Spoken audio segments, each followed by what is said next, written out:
Hello guys, this is Ritu and welcome back to my channel. तो guys, आज की ये जो वीडियो है वो बीएड स्पेशल वीडियो है। आज की ये वीडियो बीएड स्टूडेंट के लिए बहुत ही इम्पॉर्टेंट है। गाइस, अक्सर हम लोगों के साथ ऐसा होता है कि हम लोग अच्छे से सारी तैयारी कर जाते हैं, बुक को अच्छे से पढ़ के जाते हैं, लेकिन जब एग्ज़ाम हॉल में हमें पेपर हाथ में मिलता है तो हम देखते हैं कि उसमें से हमें एक भी क्वेश्चन नहीं आता है। ठीक है, कुछ टाइम ऐसा होता है और कभी कभी ऐसा होता है कि क्वेश्चन पेपर हमें मिला है, उसमें से 40% पेपर हमें आता है लेकिन 60% पेपर हमें नहीं आता है।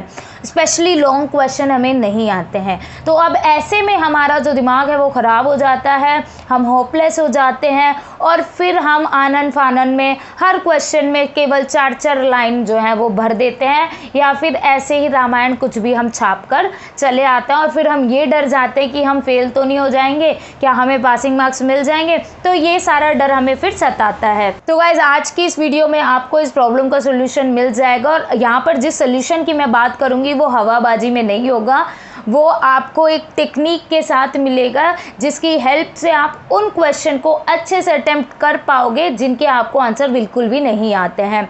और यकीन मानिए, आप उन्हें अटेम्प्ट भी करोगे और आपके जो नंबर है ना वो भी बहुत अच्छे आएंगे। तो इस वीडियो को आप लोग फुल और लास्ट तक ज़रूर देखिएगा। वीडियो आप सबके लिए बहुत बहुत इंपॉर्टेंट है। और अगर आपको वीडियो पसंद आए तो लाइक शेयर ज़रूर करना, चैनल को भी सब्सक्राइब करना जिन्होंने अभी तक नहीं किया है, साथ ही बेल आइकन को भी प्रेस कर देना इसी तरीके से और भी वीडियोस के लिए। वैसे तो मैं आपसे सॉरी बोलना चाहूँगी क्योंकि मतलब ये वीडियो मुझे लगता है पहले आ जानी चाहिए थी, लेकिन स्कूल के काम में बहुत ज़्यादा बिजी होने की वजह से मैं ऐसा नहीं कर पाई, तो सॉरी। तो चलिए फिर ज़्यादा बात नहीं करते हैं और अब आज की वीडियो को शुरू करते हैं।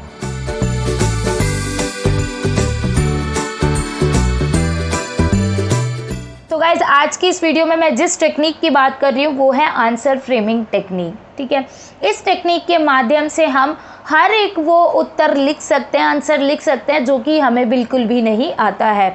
और यकीन मानिए, ऐसे अनाप शनाप कुछ भी लिखने के बजाय आप इस तरीके से आंसर लिखेंगे तो आपका आंसर ज़्यादा अच्छा होगा।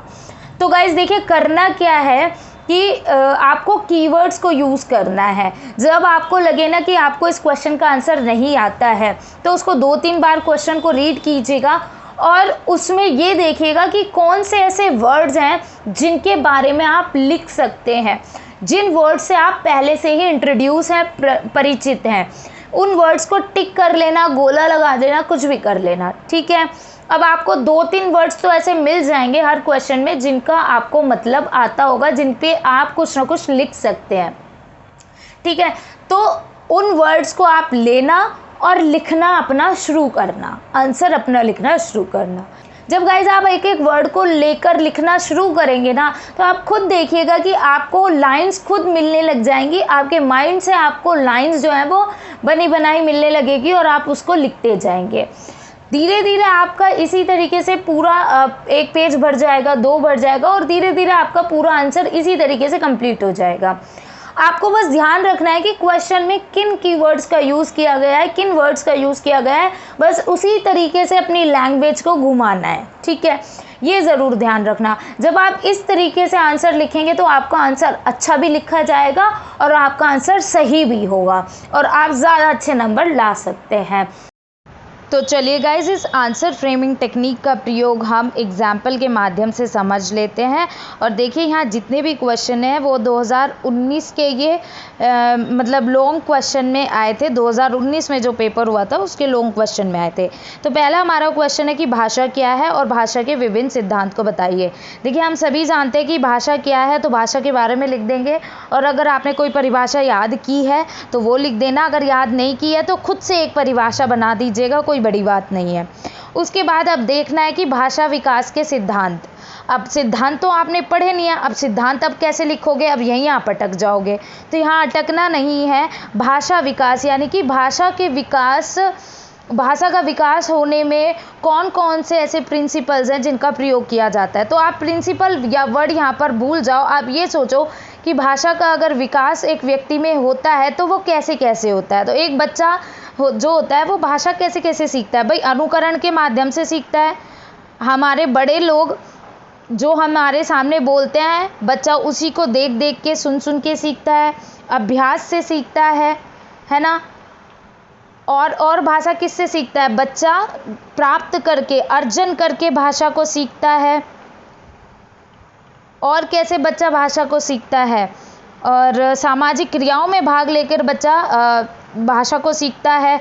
तो आप लोगों को सिद्धांत में वही डालना है कि बच्चा भाषा को किन किन तरीकों से सीखता है। तो इस तरीके से ये क्वेश्चन हमारा कंप्लीट हो गया। ठीक है, देखो कितने आराम से कंप्लीट हो गया। प्रिंसिपल को तो हमें देखना भी नहीं पड़ा। उसके बाद नेक्स्ट क्वेश्चन हमारा आ गया कि ज्ञान मीमांसा से आप क्या समझते हैं? प्रकृतिवाद, प्रयोजनवाद, आदर्शवाद के अनुसार ज्ञान मीमांसा के बारे में बताना है। अब देखिए, आपने कुछ नहीं पढ़ा, आपको नहीं पता इस आंसर के में आपको क्या लिखना है। तो आपको क्या करना है भाई, ज्ञान क्या है ये आप सभी को पता है, ज्ञान क्या है। मीमांसा अगर आपको नहीं पता है तो उसको कट कर देना और ज्ञान को ध्यान में रखकर आप लोग अपना आंसर लिखना शुरू करना। कहीं कहीं पे बीच बीच में मीमांसा वर्ड जो है वो ऐड कर देना। आपको नहीं पता मीमांसा क्या होती है, लेकिन उसको कहीं ना कहीं बीच बीच में ऐड कर देना। ठीक है, उसके बाद ये हमारा ये इतना जो है वो कंप्लीट हो गया। फिर आप क्या करोगे, अब प्रकृतिवाद के हिसाब से आपको ये लिखना है कि ज्ञान क्या होता है। तो प्रकृतिवादी जो लोग होते हैं वो क्या करते हैं, प्रकृति के माध्यम से ज्ञान को बताते हैं कि हम किस तरीके से ज्ञान प्राप्त कर सकते हैं, तो वो लिख देना।